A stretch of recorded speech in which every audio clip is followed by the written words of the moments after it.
Une nouvelle table ronde avec André Le Groupe sur une question également actuelle, c'est la transmission et le patrimoine, les clés pour une gestion réussie et pérenne. C'est quoi une gestion réussie? Alors, si on focus sur la transmission, c'est déjà l'anticipation. Aujourd'hui, une transmission, c'est d'abord dans la tête du chef d'entreprise, c'est l'idée de passer la main. Soit à ses enfants, dans le cadre d'un groupe familial.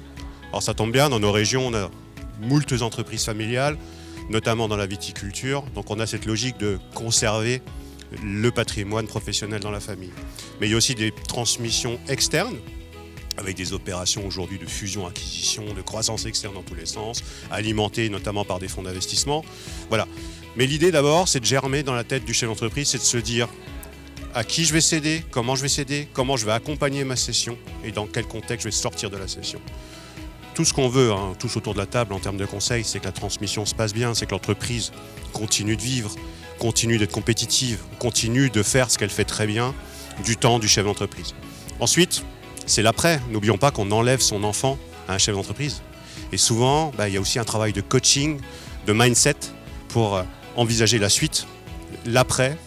Vous avez beaucoup de chefs d'entreprise qui se mettent dans l'investissement eux-mêmes parce qu'ils ont été investisseurs toute leur vie, ils ont été entrepreneurs, donc ils prennent une casquette de business angels ou ils pilotent d'autres entreprises, ils font du coaching. Puis vous avez des chefs d'entreprise qui abandonnent tout pour repartir sur l'idée de faire du bateau, de jouir de la vie, de profiter des loisirs parce qu'ils ont 30 ou 40 années derrière eux de dur labeur.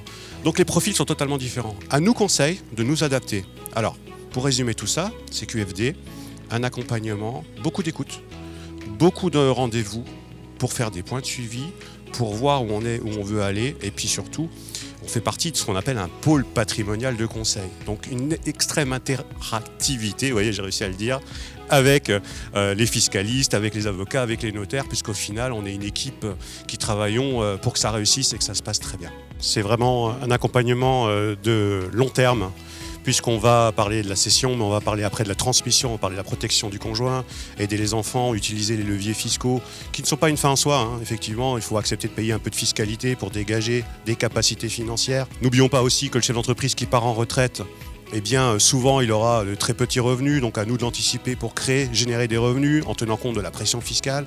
Voilà. Donc c'est un travail de longue haleine avec des points de suivi très réguliers. C'est une gestion de patrimoine appropriée et durable dans le temps.